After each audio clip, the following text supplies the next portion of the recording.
yangu ni mimi na Ruto.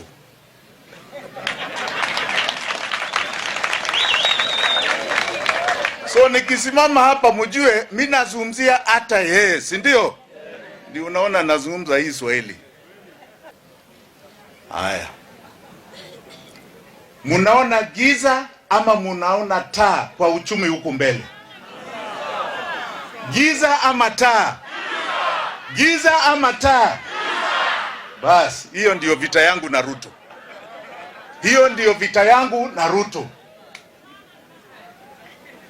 Hiyo ndio vita yangu na Ruto.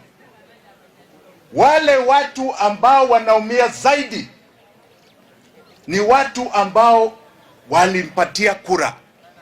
Angeingia kama si nyinyi. No, niambie vizuri. Angeingia urais kama si kura zenu? Siski?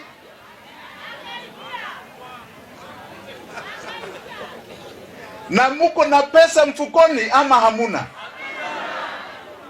Si walisema mtakuwa na pesa mfukoni? Haya, sasa mjue hiyo ndiyo vita yangu na Bwana Ruto. Hasikii wananchi, na hapo ndiyo iko moto. Na hiyo moto sisi huku Kiambu, nikiwa Kiambu, tulimpatia miezi 3 abadilishe hii maneno. Munasikia? Tulimpatia miezi 3 abadilishe hii mwenendo, otherwise atatuona, si ndio? Ataona Wakenya wanakuwa namna gani. Najua labda amesahau. Miezi 3 ni the end of March. Watakuja kujua inchi iko namna gani. Wakati wa siasa utafika. Na utafika mwaka huu. Ni hii kiwanja, nafikiri Bwana Getao nilikuja hapa.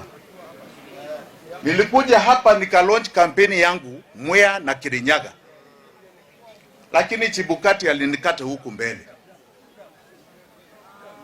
Wakati huu ekeide mwire. Wakati huu hakuna mtu atazuia sisi. Tutawafagia kama kitu kingine.